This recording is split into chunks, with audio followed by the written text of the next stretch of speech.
mencari teman supaya sebanyak mungkin orang tidak makan babi, supaya keikhlasan saya tidak makan babi tidak terganggu dengan orang lain makan di depan saya. Supaya kalau orang lain bikin babi kecap, harumnya tidak tercium di hidung saya sehingga iman saya kuat. Itu bukan iman yang kuat, iman yang mencari teman itu sebetulnya ubiak-ubiuk. Benar apa tidak? Kalau imanmu memang kuat, teladanilah Pilo. Pilo mengatakan bagi yang memakannya, dia sendiri tidak makan. Bagi dia orang Yahudi, kami orang Yahudi tidak boleh makan babi, itu kehormatan dari Tuhan. Nah tapi yang lain mencari alasan, babi tidak boleh dimakan bukan karena alasan higienitas, tidak higienis tidak. Babi tidak boleh dimakan itu dalam konteks korban. Karena korbannya di Bait Allah orang Yahudi, maka babi itu karena anaknya belasan sulit ditandai mana yang sulung. Padahal yang sulung harus dipersembahkan. Sebab aku menyertai engkau. Janganlah bimbang, sebab aku ini Allahmu. Aku akan meneguhkan bahkan akan menolong engkau. Aku akan memegang engkau dengan tangan kananku yang membawa kemenangan. Edukasi rohani.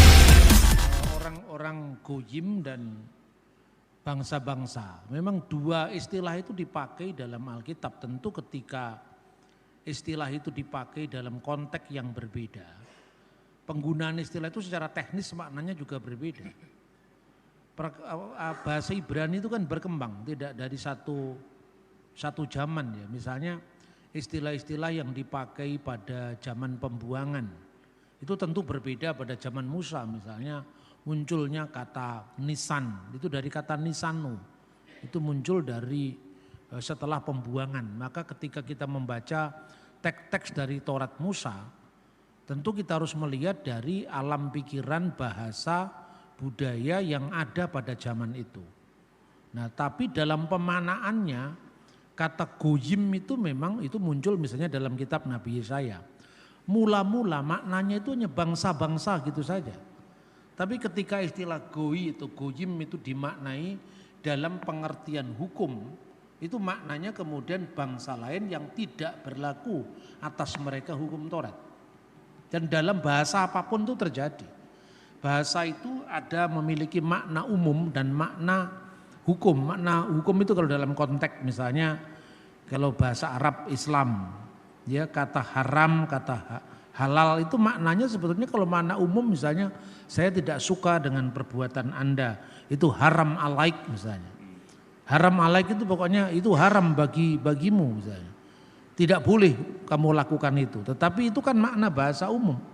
Tapi ketika itu menjadi makna syar'i, itu makna secara keagamaan, itu halal dan haram dalam urusan syariah. Perbuatan halal itu adalah perbuatan yang dilarang apabila itu dilakukan mendapatkan hukuman, apabila itu tidak dilakukan mendapatkan pahala. Itu kan definisi hukum. Begitu juga kata goyim, kata goi itu maknanya umum, biasa bangsa-bangsa lain. Maka ketika Abraham disebut Abha Goyim, bapak bagi bangsa-bangsa, itu artinya bangsa-bangsa mana saja. Tapi kemudian ketika memiliki makna hukum, ya kata goyim dimaknai goyim misalnya sabat goi. Sabat goi itu istilah Yahudi sekarang yang artinya hukum sabat itu berlaku bagi Yahudi. Karena tidak berlaku bagi non-Yahudi, maka orang non-Yahudi boleh bekerja pada hari sabat. Dan di hotel-hotel, di lembaga-lembaga yang dikelola oleh orang Israel, pada hari sabat hukum itu berlaku bagi orang Yahudi. Tapi ketika orang bukan Yahudi tidak berlaku hukum sabat, ya mereka boleh bekerja. Makanya di restoran-restoran Yahudi sekarang kalau pada hari Sabtu sebelum tahun 2000 itu makanan biasanya dingin karena memang tidak mau menyalakan kulkas atau menyalakan pemanas atau menyalakan listrik, itu kan dianggap bekerja. Tapi karena orang Arab agamanya Kristen, orang Arab agamanya Islam, mereka boleh bekerja pada hari Sabat bagi orang Yahudi. Makanya sekarang makanan-makanan sudah hangat semua, panas semua pada hari Sabat. Nah itu goyim dalam makna syar'i. Makanya kita membaca Alkitab hanya dari pelajaran bahasa Ibrani tanpa melihat bagaimana penggunaan istilah ini. pada masing-masing periode zaman itu tentu tidak bisa dijadikan rujukan. Termasuk misalnya ketika berbicara tentang teks-teks kitab suci yang berbicara tentang bagaimana hukum yang pluralis itu. Pluralisme hukum itu sejak awal memang sudah ada. Jadi makanya di dalam kitab Taurat ya tadi saya sampaikan tentang posisi orang asing, dan ini bukan tafsiran Kristen. Justru kalau saya menganggap bahwa kekristenan hal ini agak tercabut dari akar sejarah yang panjang tadi. Misalnya ketika seorang Kristen memahami orang asing, ya sekedar hanya ayatnya itu ada orang asing. Tapi bagi orang Yahudi yang memahami Taurat itu bukan sekedar deskripsi sejarah. Kan bagi orang Kristen kan Taurat itu lebih merupakan deskripsi historis. Bagi orang Yahudi kan mengikat. Makanya dikatakan misalnya orang asing yang ada di pintu gerbang itu dikaitkan dengan pemaknaan mereka. Kenapa kepada mereka boleh makan binatang yang mati dengan sendirinya yang diterjemahkan bangkai itu. Tapi istilah bangkai itu sebenarnya konotasinya kan negatif ya. Maksudnya binatang yang mati dengan cara tidak disembelih. Tapi kan panjang bahasa itu. Mungkin dicari istilah padanan yang lebih pas dalam bahasa Indonesia. Sebab kalau diterjemahkan bangkai begitu saja kan seolah-olah bangkai busuk itu. Padahal artinya pokoknya binatang yang mati sendiri tanpa disembelih secara halakah Yahudi. Itu tidak boleh dimakan sama Yahudi. Tapi boleh dimakan bagi orang asing di pintu gerbang. Artinya orang asing di pintu gerbang itu disebut ger tosaf dalam hukum Yahudi, yaitu orang-orang yang disebut hasid di umat ha'olam. Hasid itu saleh, orang-orang saleh, umat ha'olam, umat bagi bangsa-bangsa. Lah umat bagi bangsa-bangsa ini, umat ha'olam itu menjadi pengertian teknis, artinya orang Yahudi yang berlaku atas mereka hukum Nuh. Nah ketika gereja mula-mula berhadapan dengan dua ini, apakah mereka yang di luar Yahudi tidak selamat? Ya selamat apabila mereka dilibatkan dalam konteks karya Tuhan melalui pemanggilan Abraham, khusus lagi kepada bangsa Israel, lebih khusus lagi suku Yehuda, lebih khusus lagi Yesus yang keturunan Yehuda, yaitu selamat apabila dia menerima tuntutan itu. Tapi artinya menerima Yesus dalam konteks ini tidak harus mengikuti latar belakang Tauratnya. Karena bagi orang Yahudi, dia tentu dibimbing lewat pengenalan mereka akan Yesus dari Taurat. Tapi bagi orang bukan Yahudi, dia tidak memiliki Taurat, dia tidak memiliki kitab para nabi. Makanya sejak Yesus dilahirkan pun Tuhan mengizinkan ada dua tanda. Tanda yang pertama orang Majus yang mewakili bangsa bukan Yahudi. Dia melihat bukan dari ayat, dia melihat bukan dari kutipan Taurat, tapi dari tanda bintang. Nah kemudian bagi orang Goyim yang mereka memakai petunjuk alam semesta untuk mengenal Yesus, yang jelas persembahannya orang-orang Majus itu emas, kemenyan dan mur. Emas itu menggambarkan raja, mur itu nabi yang menderita, kemudian emas kemenyan itu adalah imam. Jadi Yesus itu sebagai juru selamat adalah imam, nabi, raja. Sementara bagi orang Yahudi diberikan tanda kepada orang-orang para gembala, gembala di Migdal Eder.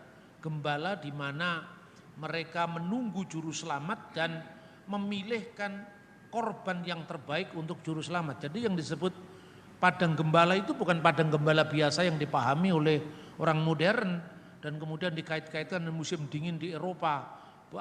Bulan Desember ada domba yang digembalakan pada malam hari. Nah, sekalipun di sini Alkitab tidak membahas secara letterloh, tetapi sumber-sumber sejaman bisa menggambarkan itu tentang Eluhen Midbariot, gembala-gembala yang di padang belantara, dan Eluhen Bayitot, gembala-gembala yang dibayit di rumah. Gembala-gembala di padang gembala ini tentu mereka menyiapkan domba-domba yang terbaik. Dan kenapa Migdal Eder dikaitkan dengan juru selamat? Karena di dalam kitab Nabi Mika pasal 4 ayat 8 sudah nubuat, hai Migdal Eder, menara kawanan domba. Dalam tafsiran-tafsiran Yahudi sebelum dan setelah Kristen itu dipahami sebagai wahai Mesias yang akan datang. Berarti Migdal-eder itu simbol daripada pengenalan para gembala yang baik, orang Yahudi yang membaca teks, membaca Taurat, membaca kitab nabi-nabi termasuk Nabi Mika yang bagaimana menyambut juru selamat. Lah orang Yahudi dan bukan Yahudi itu disatukan di zaman Mesias, masing-masing dengan latar belakangnya. Makanya bukan sekedar tafsiran pribadi orang abad modern. Clement dari Alexandria itu adalah penerus dari pelayanan Rasul Markus di Alexandria, sudah mengatakan bagi orang Yunani mereka mengenal Yesus itu dari kearifan filsafat mereka. Plato itu adalah Musa bagi orang Yunani.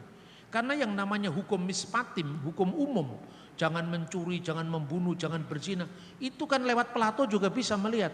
Kalau sekedar jangan mencuri, tidak usah ke Israel, dongengi kancil, nyolong timun, itu kan jangan mencuri. Inilah yang namanya mispatim.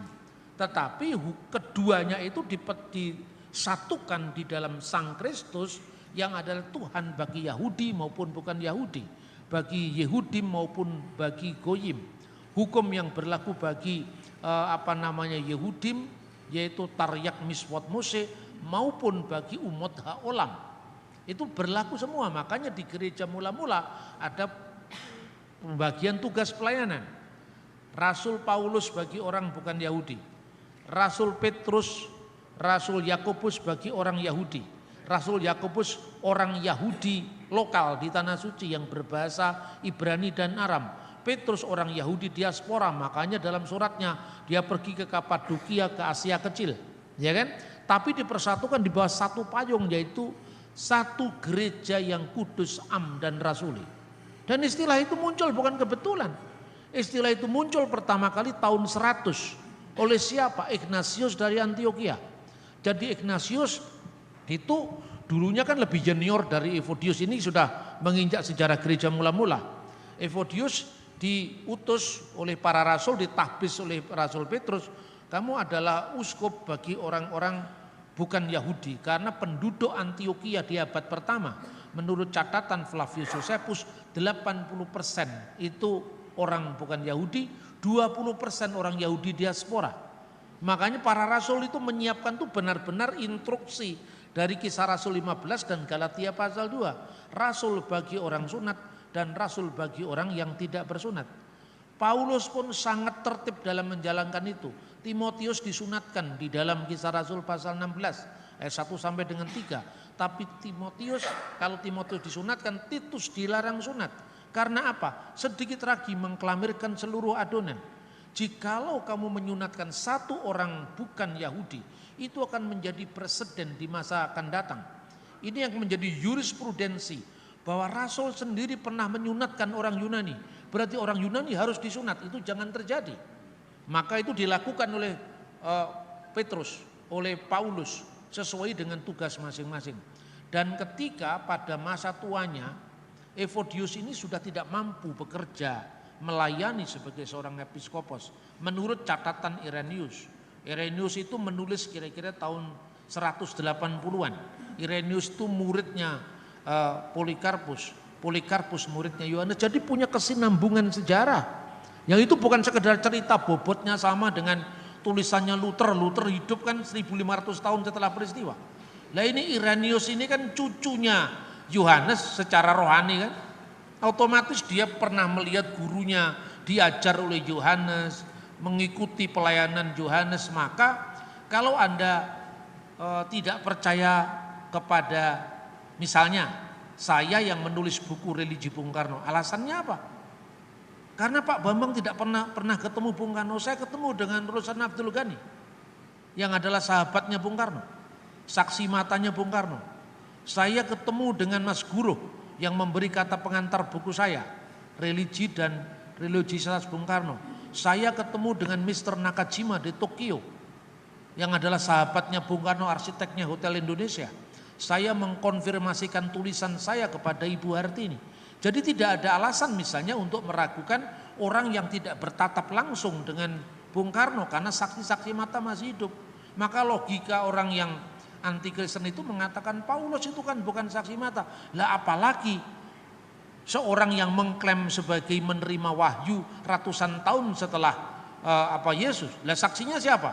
Paulus ketika dia berkarya ada rasul-rasul yang lain. Dan rasul-rasul yang lain itu yang mengizinkan Paulus dan memberi ruang pada Paulus rasul bagi orang-orang yang tidak bersunat. Ignatius ketika Evodius mundur dari pelayanan karena dia sudah tua, mulai saat ini pelayanan di Antioquia diserahkan kepada Ignatius. Maka Ignatius mengatakan, di mana ada episkop, di mana ada uskup, di situ ada gereja, sebagaimana Kristus ada bersama umatnya. Dan apa yang diajarkan Kristus itu adalah keselamatan bagi segala bangsa, baik Yahudi maupun bukan Yahudi. Kembali lagi ke rumusan semula. Maka mulai diperkenalkan, aku percaya akan satu gereja yang kudus, yang yang rasuli. Kata aslinya itu adalah Katolik. Kata rasul itu apostolik. Jadi satu gereja, kanisah wahidah muqaddasah jami'ah wa rasuliyah dalam bahasa Arabnya. Ini bukan rumusan yang tiba-tiba muncul pada ratusan tahun kemudian, tapi hanya selisih puluhan tahun yang semua saksi mata masih hidup. Makanya orang yang mengatakan, wah Paulus tidak pernah ketemu Yesus, ini yang menceritakan polemikus muslim. Nah terus apa yang benar? Yang benar wahyu terakhir, terakhir bagi yang percaya. Yang tidak percaya kan duduk wahyu terakhir. Itu kan klaim sepihak. Paulus tidak pernah ketemu dengan Yesus. Nabi Muhammad apalagi sudah 600 tahun setelah peristiwa gitu loh. Jadi kadang-kadang orang itu memakai standar ganda. Kalau uji kritik sejarah dilakukan pada Kristen, tapi begitu kitab sucinya nggak boleh kalau ini kan wahyu. Nah, makanya bagi yang percaya itu wahyu, bagi yang tidak percaya itu wahyu Suhendro. Kan seperti itu, gitu ya. Ya kemudian apa tadi yang kedua?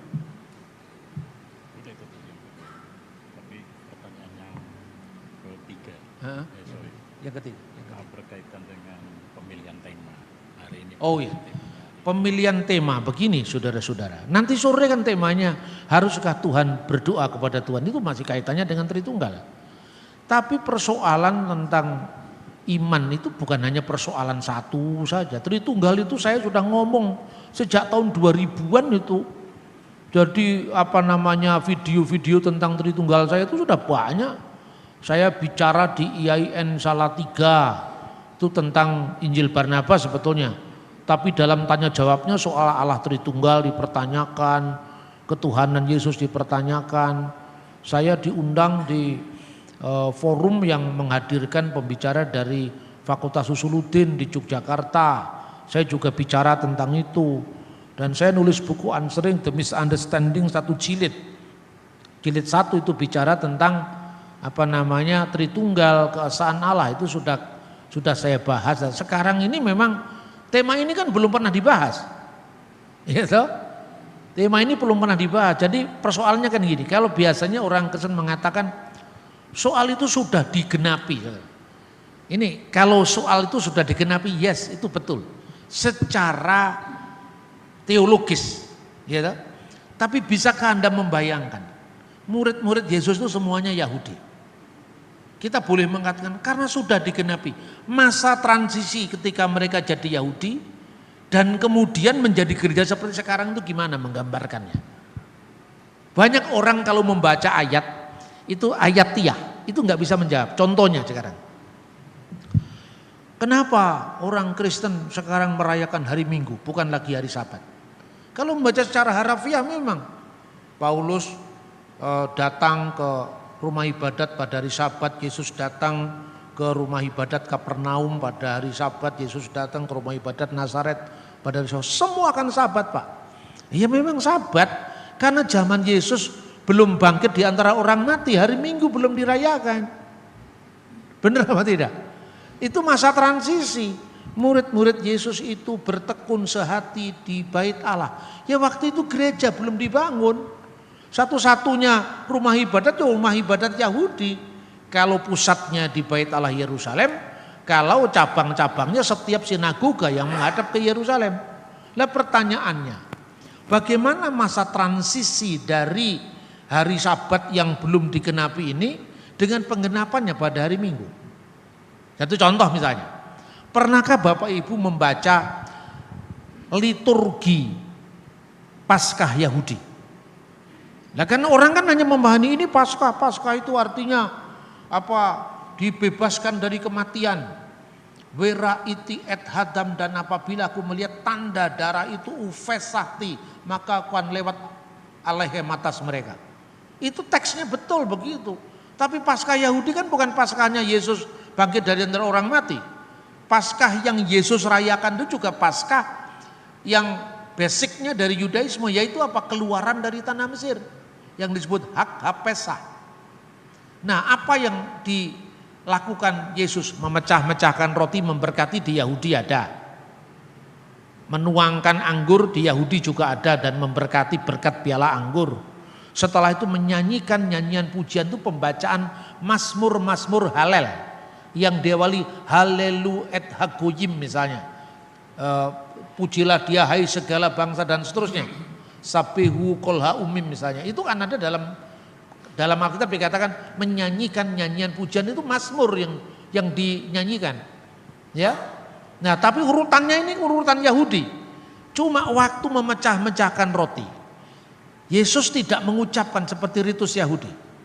Inilah roti sengsara yang dimakan oleh nenek moyang kita di tanah Mesir.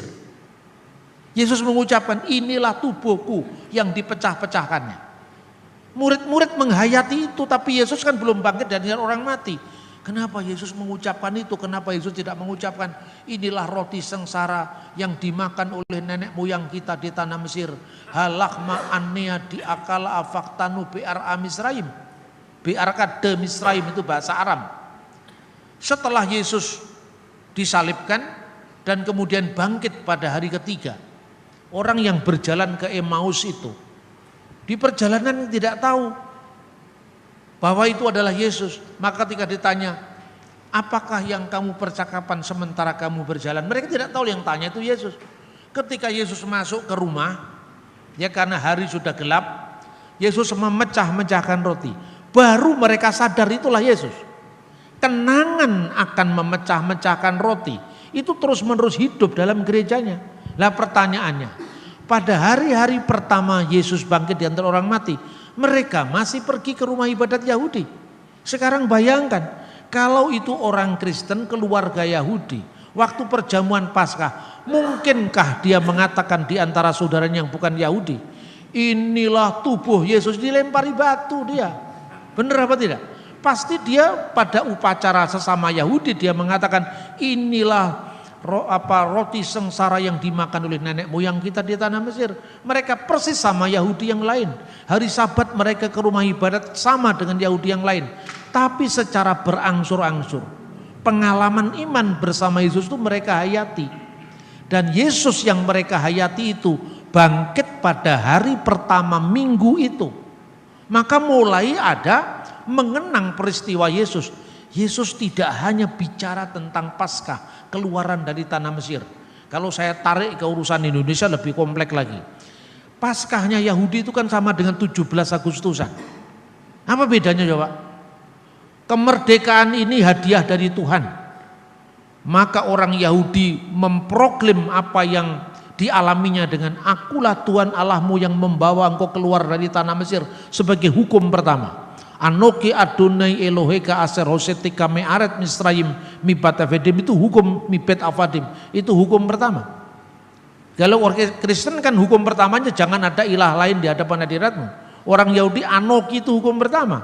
Pertama karena pemahaman Yahudi, hukum itu tidak harus berbentuk perintah. Kedua, mereka mengalami peristiwa itu. Kita tidak mengalami peristiwa itu. Karena bagi kita pembebasan itu dari Belanda dan Jepang, bukan dari tanah Mesir kan? Jadi artinya kalau sekedar pembebasan nasional, setiap bangsa punya Paskahnya sendiri. Maka Yesus memperkenalkan pembebasan untuk selama-lamanya dari segala penindasan bagi bapak penindas, yaitu iblis. Lewat apa? Lewat salibnya. Bukti kemenangannya apa? Bangkit. Kapan dia bangkit? Hari pertama minggu itu. Maka Kisah Rasul pasal 20 ayat 7, pasal 20 ayat 7, mulailah mereka mengenang peristiwa Yesus itu pada hari pertama minggu itu ketika kami memecah-mecahkan roti. Memecah-mecahkan roti ini bukan roti boy, ini adalah Ekaristi. Itulah yang menjadi penanda bedanya Kristen dari Yahudi yang lain. Lah masa transisi itu tidak pernah dibahas. Jadi orang hanya membaca ayat, itulah sabatku untuk selama-lamanya. Benar apa tidak? Terus bagaimana dia memecah-mecahkan roti? Di mana pertanyaannya? Kalau harinya kan mulai hari Minggu. Hari pertama minggu itu. Kan Sunday itu hari dia matahari. Itu kan bahasa Inggris, bahasa Belanda. Sondag, Sunday. Alkitab ditulis tidak dalam bahasa Inggris. Bahasa Ibrani atau Yunani. Di sana dikatakan hari pertama Yom Rison. Atau Yom Echad. Menjadi bahasa Jawa dino akad, akad legi, akad pon, kliwon. Itu tambahan dari Jawa. Ya kan? Masa transisi itu tidak pernah dibahas. Makanya kemudian kita berpikir fragmentaris, sektarian. Terus kemudian yang lain dianggap salah semuanya. Yang lain dianggap tidak tahu, padahal yang tidak tahu ya dia yang sektarian ini. Ya kan? Hari pertama minggu itu di mana mereka memecahkan roti? Di rumah orang Yahudi yang lain dilempari batu dia, mereka tidak percaya. Maka di Kisah Rasul pasal berapa itu? Pasal 236 atau 46. Mereka memecahkan roti di rumah mereka masing-masing. Mereka bertekun dalam pengajaran di Bait Allah tapi memecahkan rotinya tidak di Bait Allah. Memecah-mecahkan roti dengan tanda baru itu darah dan tubuh Yesus tidak lagi di rumah ibadat Yahudi, tidak lagi di rumah-rumah Yahudi, tetapi di rumah mereka masing-masing. Rumah mereka masing-masing itulah yang nantinya berkembang jadi gereja. Setelah kapan jadi gereja? Ini bicara sejarah lagi. Pada abad pertama tahun 60 itu mulai terjadi pemberontakan Yahudi. Siapa yang memberontak itu? Orang-orang Selot. Selot itu bagian dari Farisi. Ketika mereka sudah mau kalah, rabi mereka nyerah minta damai kepada Roma. Lalu diberikan suatu tempat jauh dari Yerusalem namanya kota Yapne di tempat itu. Lalu orang Yahudi melakukan reformasi agama.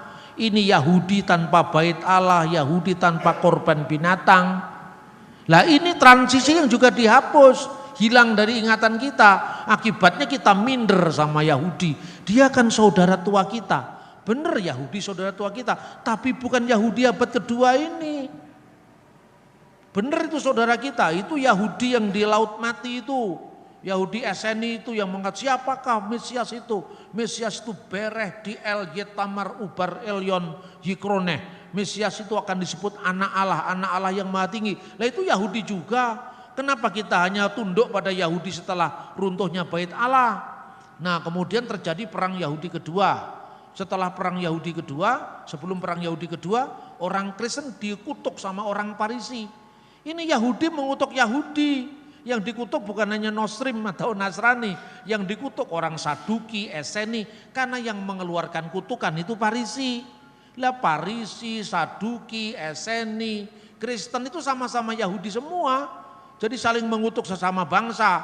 Kemudian perang Yahudi kedua tahun 132, 135 mereka menang perang.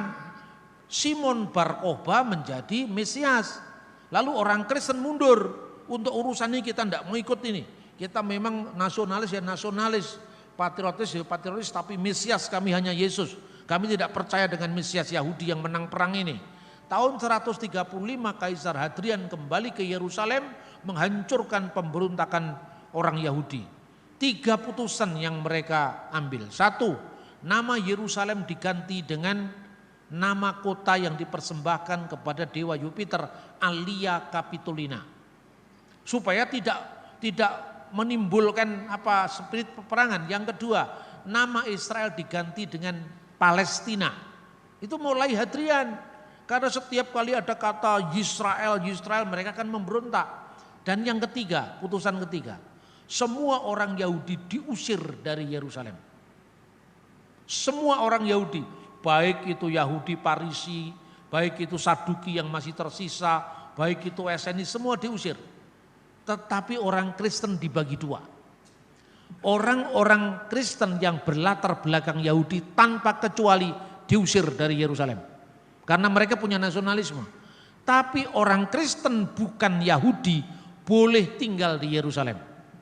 Akibatnya apa? Setelah Rasul Yakobus digantikan oleh Simeon, digantikan terus, sejak tahun 135 tidak ada uskup Yerusalem yang berbahasa yang berkebangsaan Yahudi. Karena Yahudi harus tinggal di luar tanah suci. Termasuk akhirnya mereka hijrah ke Pela. Pela itu salah satu dari 10 kota yang disebut Dekapolis itu tahun 135. Akhirnya di Pela itu muncul sekte Yahudi pertama yang namanya aliran Ebionit, itu bidat pertama Kristen. Selain Gnostik, Ebionit ini. Ini sejak zamannya perang Yahudi kedua, jadi Rasul Paulus sudah meninggal, Petrus sudah meninggal, Rasul sudah meninggal. Ini yang kalau kita membaca sejarah tidak runut langsung mengatakan Paulus bertentangan dengan Petrus. Ini buktinya orang Ebionit menolak kerasulan Paulus. Orang Ebionit itu bidat ekstrim dari orang-orang sisa Parisi yang memaksakan hukum Taurat kepada orang non-Yahudi. Ini sejarahnya clear. Lah makanya sejak saat itu tidak ada lagi orang-orang Kristen yang berbahasa Ibrani di Yerusalem. Karena sejak tahun 135 yang menjadi uskup keturunan Yunani, keturunan Armenia, asal bukan Yahudi. Hanya satu kali orang Yahudi boleh tinggal pada saat 9 bulan Ab, ya, yaitu saat peringatan runtuhnya Bait Allah, yaitu tanggal 9 bulan Ab, Tis'a B'Ab tahun 70 Masehi. Itu boleh tinggal di situ hanya untuk meratap di tembok barat itu. Yang akhirnya disebut orang non-Yahudi tembok ratapan karena orang Yahudi meratap di situ. Sejarah ini harus clear. Jadi masa transisi sebelum sinagog menjadi gereja itu seperti apa? Terus saya katakan, jangan kau bayangkan abad pertama sudah ada GBI, GBIB, Gereja Kebenaran Allah, Gereja Betel, gereja belum. Yang ada di abad pertama itu ya gereja yang menghayati dari budaya lokal mereka. Bagi orang non-Yahudi, kalau Yunani akhirnya jadi gereja ortodok Yunani. Bagi orang Romawi Latin akhirnya jadi Roma Katolik. Bagi mereka yang tinggal di wilayah Mesopotamia jadi Asiria Timur. Dari mereka yang tinggal di Aram Barat jadi ortodoks Syria. Baru nanti muncul skisma gereja dan kata gereja itu muncul kemudian. Kata eklesia muncul dalam Alkitab. Tapi istilah itu persidangan sipil di Yunani juga disebut eklesia waktu itu. Nah sementara kata kenusta dalam bahasa Aram, kneset, itu ya sidang untuk berkumpul. Makanya bet kenusta itu artinya sinagoga, tapi bet kneset artinya tempat parlemen sekarang. Jadi perkembangan bahasa, perkembangan sejarah, masa transisi itu harus dibahas clear. Supaya tidak ada lagi orang-orang yang nuduh Kristen nyolong Tauratnya Musa. Kalau Yesus itu orang Yahudi kenapa bahasanya Yunani. Terus kemudian kita anti Yunani. Ini kan sering terjadi padahal keragaman gereja itulah sebetulnya keunggulan gereja. Bukti bahwa Yesus sendiri pernah pertama berkarya di Galilea, wilayah bangsa-bangsa. Lo kok malah gak bersyukur gereja itu punya multi bahasa, terus malah minder disamakan dengan agama Islam hari satu bahasa, bahasa Arab, Konghucu satu bahasa, bahasa Mandarin. Kristen tidak bisa terikat pada satu kelompok tertentu sekalipun asalnya dari Yudaisme dan Ibrani, Aram, kemudian Yunani, kemudian Latin dan seterusnya sampai bahasa-bahasa di seluruh ujung bumi ini. Itu ya saya kira, terima kasih. Apa itu?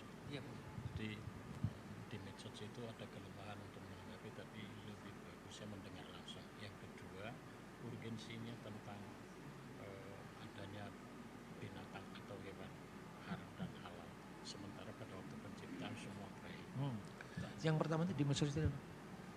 Maksudnya mendengar mungkin dari YouTube-nya Pak Beban, banyak kelemahannya dibanding dengan mendengar langsung pemaparan seperti ini. Artinya bisa dikritisi itu, tapi kalau ini kan bisa dialog. Oh iya. Oke. Terima kasih. Jadi memang kelemahan teknologi ya termasuk medsos itu kan karena ya kita cuma lihat di layar tuh. Tidak pernah ya. Terima kasih ketika begini kan saya itu kelemahan saya di mata saya. Jadi kadang-kadang saya nulisnya termasuk saya nulis PPT itu jarang saya nulis langsung di laptop. Karena hidup saya itu kan mobilitasnya tinggi sekali. Saya dari sini itu nanti besok saya ke Jakarta langsung ke Manado. Dari Manado saya mungkin hanya istirahat beberapa saat, ya kemudian saya ke Jakarta, saya langsung ke Israel. Dari Israel nanti saya langsung pulang ke Australia, ke Melbourne. Di sana saya masih ngajar lagi, coba gimana cara saya menulisnya langsung. Makanya yang paling mudah ketika saya di pesawat, ketika saya di kereta api, saya nulisnya lewat ini. Saya nulisnya lewat ini karena ada huruf yang besar ya. Kemudian baru ditransfer ke laptop, baru kadang-kadang istri saya yang membikinkan itu, kalau gambarnya saya sendiri yang bikin. Kadang-kadang tidak di cross check. Ya karena tidak di cross check ya. Misalnya saya ngomong sekarang kemarin di Papua. Saya bicara tentang ujung bumi dalam konteks 170 tahun Injil masuk tanah Papua. Ya, saya kan nggak persiapan itu. Kalau saya nggak baca kira-kira 10 tahun yang lalu, 15 tahun yang lalu, bagaimana saya bisa menyampaikan tema yang pertama kali harus saya sampaikan hanya dalam waktu 1-2 hari. Sekuat apapun pikiran orang, fisiknya tidak mendukung. Benar apa tidak? Makanya saya berterima kasih kalau banyak yang kemudian sempat membaca tulisan saya, kemudian huruf M tertulis N atau huruf N tertulis M, kan biasa begitu kan. Nah itu bisa di cross check langsung. Begitu juga kenapa saya itu sering ditanya orang, Pak Bambang ketika saya membaca artikel Bapak saya nggak paham-paham. Tapi ketika saya bertatap muka begini langsung enak, bisa didengar, bisa bertanya, bisa konfirmasi kan itu kan. Tapi kalau saya nulis itu saya sulit, apa enggak bisa Pak? Ditulis dalam bahasa yang lebih sederhana. Pertanyaannya kan sering begitu kan. Saya katakan bisa, sangat bisa. Dan itu tidak melelahkan saya. Tapi sekali merengkuh dayung 3 pulau terlampaui, itu maksud saya. Saya tidak mungkin menulis 2-3 artikel untuk segmen yang berbeda-beda. Benar apa tidak? Terus yang pertama, ketika saya tidak mungkin menulis 3 segmen yang berbeda-beda, saya harus memilih mana yang paling urgent harus saya layani dulu. Yang sering saya lakukan, yang paling urgent harus saya layani dulu, mereka yang salah paham dan berpaham salah. Benar enggak? Apakah saya harus memuaskan orang Kristen yang itu zona aman? Kamu beda pendapat, bertengkar dengan sesama Kristen karena aliran yang berbeda, karena satunya pakai musik drum, satunya tidak pakai, itu aja dipersoalkan sejak tahun 70-an. Kalau saya nuruti begini tidak ada sejarah yang bisa dicipta. Saya akan tenggelam dalam kontroversi yang selama puluhan tahun, bahkan mungkin sudah usia 1 abad ini akan selalu ada. Saya tidak mungkin melayani itu. Karena manusia itu 70 tahun, kalau kuat 80 tahun. Kalau usia saya sudah 60, berapa efektif lagi saya harus berkarya. Ini harus dihitung secara cermat. Jadi dulu saya kadang-kadang berandai-andai ketika usia saya masih 30 tahun, 40 tahun, kenapa banyak nongkrongnya juga? Kenapa banyak waktu yang hilang? Tapi sekarang ini sulit untuk membeli waktu karena waktu sudah sangat mepet sekali. Kita seolah-olah dikejar-kejar oleh waktu. Lah untuk itu saya harus memilih. Memilih apa? Segmen ini harus saya jawab, kenapa saya tulis ada Ibraninya, ada Aramaiknya, ada bahasa aslinya, kenapa? Karena kalau orang hanya saya tulis bahasa Indonesia yang pertama, dia lebih mudah menerima, tapi enggak percaya dengan tulisan saya. Karena bisa jadi saya menerjemahkan keliru, tapi dengan saya sertakan teks aslinya, misalnya saya fikut damim misalnya. Kan orang bisa lihat sendiri, oh itu ternyata keliru hurufnya Pak. Meskipun saya ngomongnya dam juga bukan dan. Tapi kan hurufnya yang keliru. Orang bisa cross check dari bahasa aslinya. Coba kalau saya tulis hanya teks latinnya, kan orang gak bisa mengkoreksi. Benar apa tidak? Itu satu. Yang kedua, kutipan saya ini benar apa tidak? Silakan cross check. Kan orang mengatakan, Pak Bambang ditantang debat. Debat untuk apa? Kalau hanya menimbulkan kebencian. Cukup kamu tanggapi kutipan saya terhadap Philo bener apa enggak, bahwa babi itu binatang yang paling enak di seluruh muka bumi. Kalau tidak percaya dengan teks bahasa Inggris atau bahasa Indonesianya, kan saya sudah menunjukkan sumbernya. The Special Law edisi Yunaninya ini, bisa Anda cek apa bahasa Yunaninya sama. Saya hanya memberi ruang untuk memudahkan mahasiswa teologi, memudahkan para hamba Tuhan untuk cross check. Daripada mencari sendiri coba. Kalau mencari sendiri itu berminggu-minggu saya begini. Karena apa? Literatur saya ada di Malang. Sementara mobilitas saya paling-paling saya di Malang. Saya datang ke Indonesia begini cuma sehari 2 hari. Habis itu saya keliling. Ingatan saya itu puji Tuhan banyak benernya. Meskipun banyak salah tulisnya. Ingatan saya itu kebanyakan bener. Oh saya katanya pernah membaca ini. Saya itu punya kesaksian aneh-aneh itu banyak saudara. Saya mencari kutipan itu, kutipan dari teks kuno misalnya apa ya, itu enggak ketemu. Sampai saya tidur itu enggak nyenyak. Malamnya saya mimpi persis dengan kutipan itu. Ketika besok saya cocokkan, oh ya persis sama ini. Berarti mimpi saya itu juga kadang-kadang dipakai Tuhan untuk mengingatkan saya. Makanya orang nanya ke saya, Pak Bambang bagaimana Anda bisa menghafal? Saya tidak pernah menghafal. Karena belajar itu sudah menjadi gaya hidup saya. Maka di situ belajar itu bukan menjadi beban. Lain kalau Anda masuk STT hanya untuk mencari STH. Itu begitu Anda lulus sering tidak hadir singkatannya. Nah itu saudara-saudara, makanya saya pertanggungjawaban sumber. Selalu saya munculkan, ya memang kalau dibaca buku saya sulit. Tapi untuk orang yang menyangkal iman Kristen, itu mereka bisa tidak berkutik sama sekali. Karena apa? Saya ceramah begini tidak hanya di gereja. Dalam rangka bulan Bung Karno, Juni 4 tahun lalu kalau tidak salah. Itu ketika rame-ramenya itu loh, rendang babi itu loh.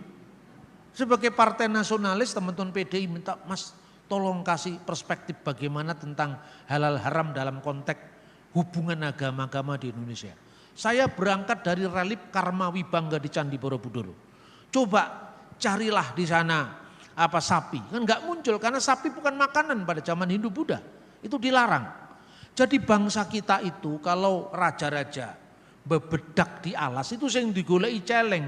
Celeng itu dulure babi. Lah kowe terus benci karo babi ki lho alasane opo? Kamu akan bertentangan dengan kebudayaan nenek moyangmu. Kan nenek moyang kita itu pemakan celeng, pemakan babi. Di zaman Majapahit namanya wok. Wok itu babi hutan, tapi kalau celeng itu babi peliharaan. Sekarang terbalik maknanya. Pasar babi itu baru hilang dari tanah Jawa abad 17. Itu ada bukti arkeologinya. Orang nanya ke saya, anak saya itu nanya, Baba ini sejarah babi aja dilacak sampai ke candi-candi. Itu anak saya ngomong begitu. Iya kenapa? Karena orang itu butuh bukti, butuh apa sejarah. Ini bukan sekedar kayak orang mengatakan itu hari Minggu itu kristenisasi lah. Lalu saya tunjukkan koran dari zaman tahun 1907 ini loh. Pemberita Betawi itu 1910. Dulu yang menyebutkan Domingo itu karena pergeseran bahasa akibat pers dikuasai orang barat. Dari bahasa Portugis Domingo menjadi Minggu. Itu ada guntingan koran yang saya tunjukkan. Bukan orang Kristen, kristenisasi dengan hari Minggu. Kurang kerjaan sekali. Dan yang namanya Raden Mas Tirto Adi Suryo itu adalah salah satu aktivis Budi Utomo dan Syarikat Dagang Islam. Masa yang melakukan kristenisasi Syarikat Dagang Islam itu by data semua. Dengan cara itu saya mencoba untuk menjawab dengan bukti-bukti sejarah. Lah kenapa harus berdebat? Kamu bantah saja bahwa koran yang ditampilkan Pak Bambang berita Betawi itu salah. Itu hasil scan, silakan dibuktikan. Gitu aja kenapa kok harus mengatakan harus debat-debat? Ini bukan iklim Indonesia. Tapi mereka juga marah ke saya karena apa? Biasanya setiap pertanyaan tentang iman Kristen selalu ada jawabannya.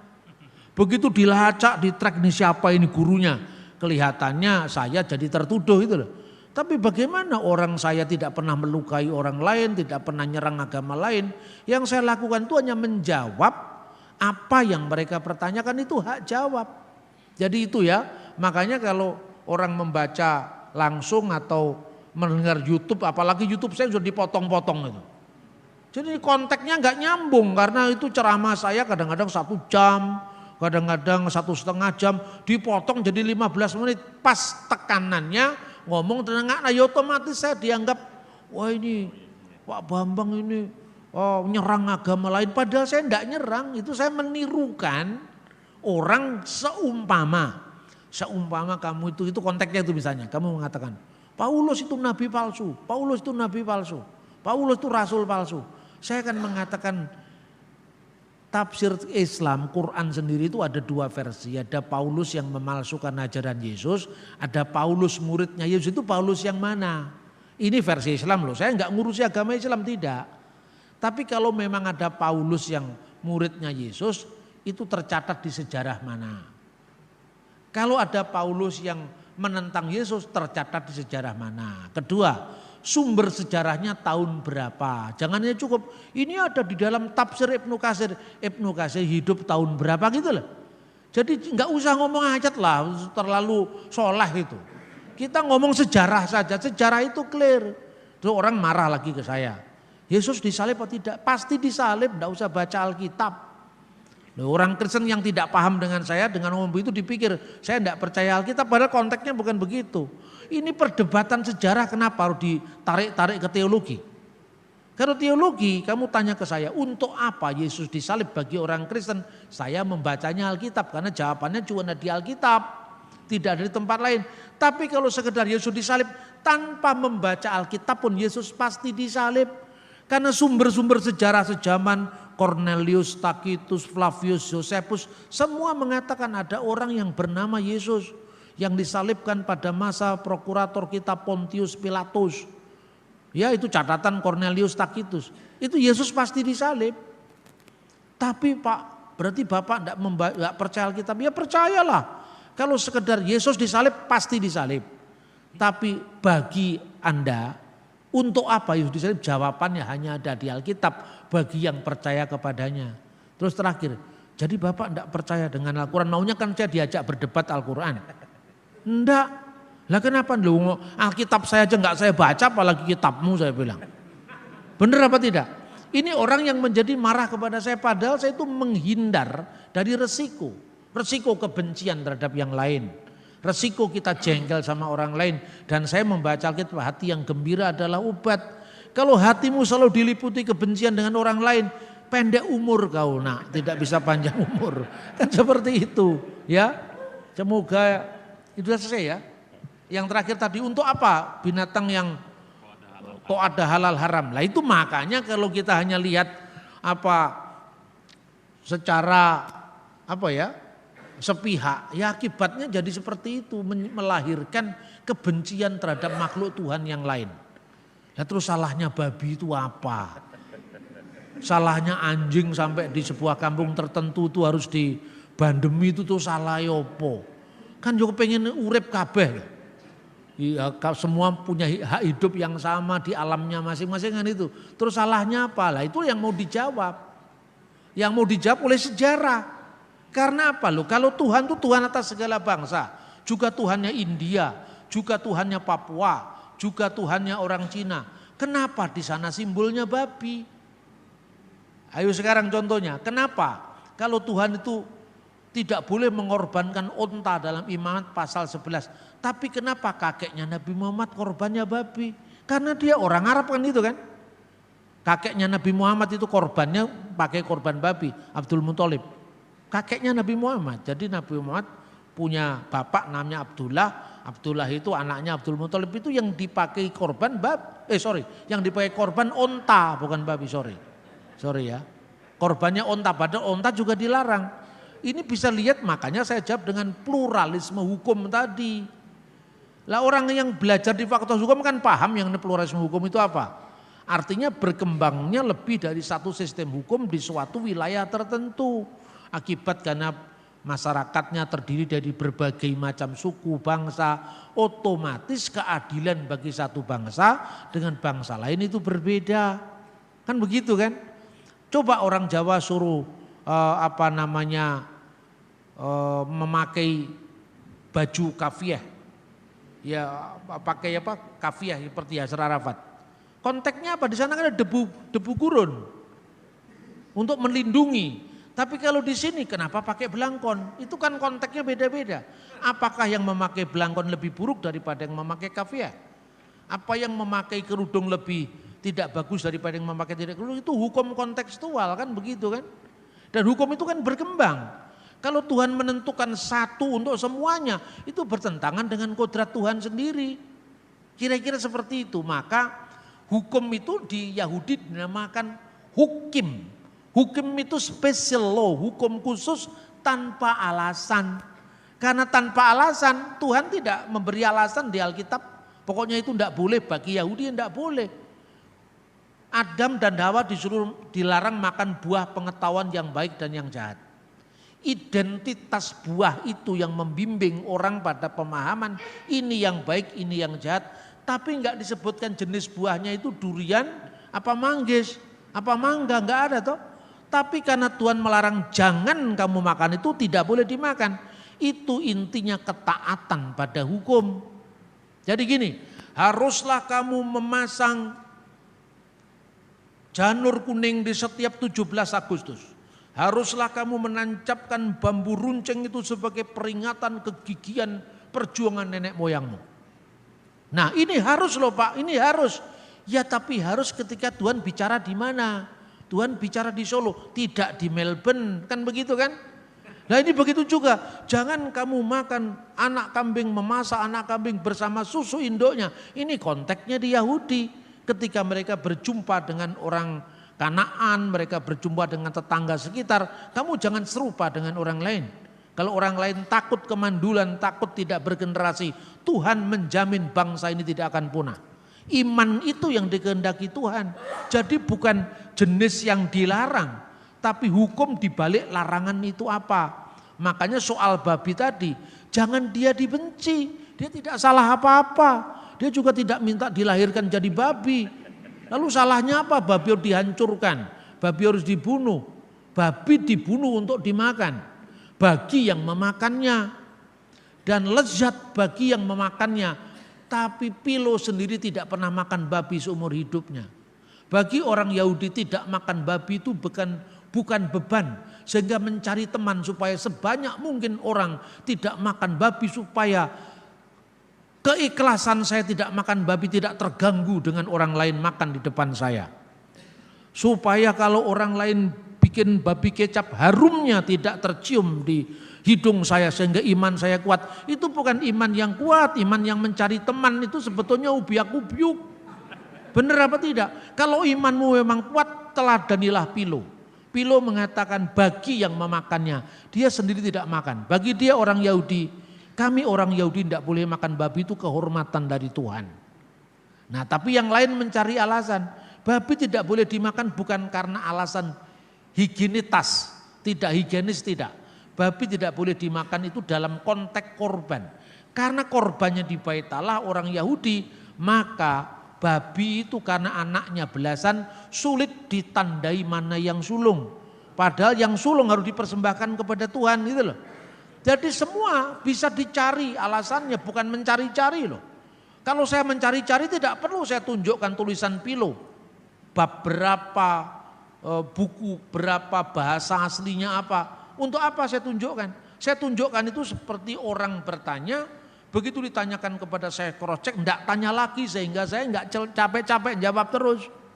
Itu sekali merengkuh dayung 3 pulau terlampaui maksudnya. Karena orang itu mesti berhitung dengan hak hidup kita di muka bumi ini.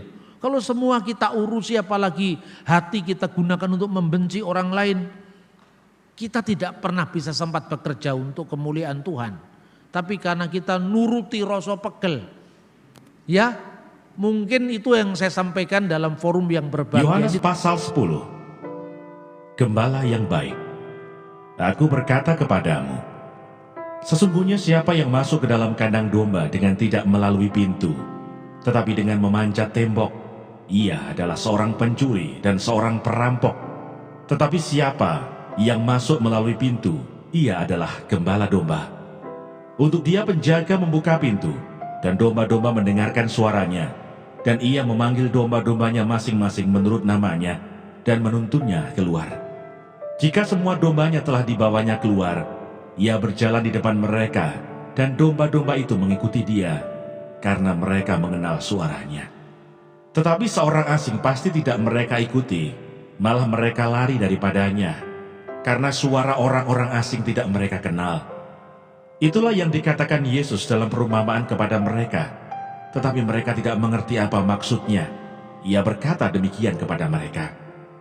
Maka kata Yesus sekali lagi, "Aku berkata kepadamu, sesungguhnya akulah pintu ke domba-domba itu. Semua orang yang datang sebelum aku adalah pencuri dan perampok, dan domba-domba itu tidak mendengarkan mereka. Akulah pintu. Barang siapa masuk melalui aku, ia akan selamat, dan ia akan masuk dan keluar dan menemukan padang rumput. Pencuri datang hanya untuk mencuri dan membunuh dan membinasakan.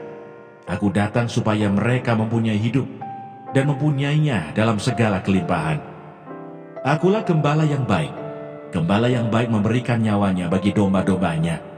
Sedangkan seorang upahan yang bukan gembala dan yang bukan pemilik domba-domba itu sendiri, ketika melihat serigala datang, meninggalkan domba-domba itu lalu lari, sehingga serigala itu menerkam dan mencerai-beraikan domba-domba itu. Ia lari karena ia seorang upahan dan tidak memperhatikan domba-domba itu. Akulah gembala yang baik, dan aku mengenal domba-dombaku, dan domba-dombaku mengenal aku, sama seperti Bapa mengenal aku, dan aku mengenal Bapa, dan aku memberikan nyawaku bagi domba-dombaku. Ada lagi padaku domba-domba lain yang bukan dari kandang ini.